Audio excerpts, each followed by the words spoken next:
The objective of this video is to provide you with a step-by-step tutorial on how to update your new AI Use for This Course widget, now found on the homepage for all courses on Fanch Online, directly underneath the Professor Information widget.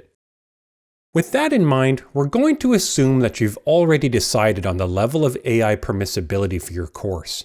If you haven't done that yet, it's an important first step.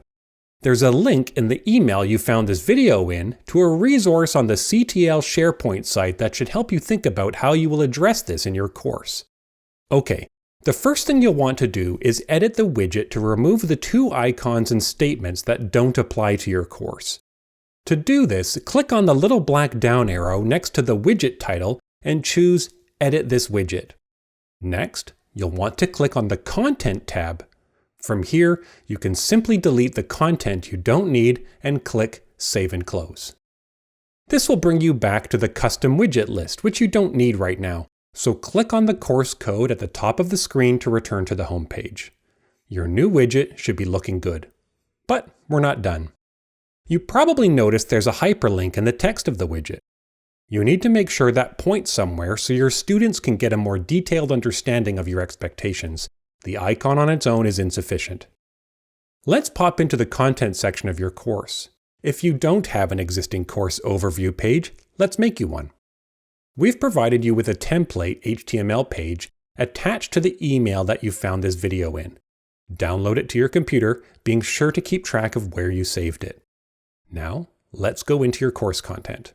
If you don't have a course information or getting started module, let's make one by typing course information into the Add a Module field and hit Enter. We'll then want to drag that to the top of the content list so it's the first thing your students see. Now, in that module, you'll either drag and drop the HTML page file or click the Upload Create button and choose Upload Files. Select My Computer from the list of options and then Upload to open the File Explorer and track down your file. Choose the appropriate file and then click Add. You now have a course overview page. Next, let's edit it. Click on the little black down arrow next to the page title and select Edit Page.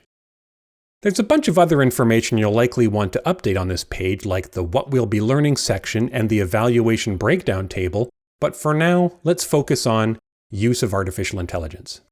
Similar to what we did for the new widget, you'll want to delete the two icons and statements that you've decided don't apply to your course. With the remaining statement, it's important that you update the language you see here to reflect your own perspective on this. Feel free to update the existing language or replace it entirely with your own ideas. Keep in mind that all assignments in a course should also have these icons and a description of how AI should or should not be applied to it specifically. So this statement can be relatively high level. You'll be more specific in the assignment. When you're done, click Save and Close. We're very nearly finished. The last thing to do is adjust the hyperlink in the new AI widget to point to your content page. Click on the course code at the top of the screen to return to the home page. Next, again, click on the black down arrow next to the AI widget's title and choose Edit this widget. Then, like before, you should click on the Content tab. Click on the hyperlink and choose the Remove Link button. Then, highlight the words How AI should be used, choose Add Edit Link, click Insert Link, then Content, and navigate to your page. In my case, I put it in the module titled Course Information. I can now select my course overview page. Finally, I'll click Save and Close. If you want to do a quick double check to make sure the link is working properly, you can navigate back to the home page by clicking on the course code and clicking on your new link. It should direct users to the appropriate page. Okay, you're all done. Thank you so much for doing this. Have a great day.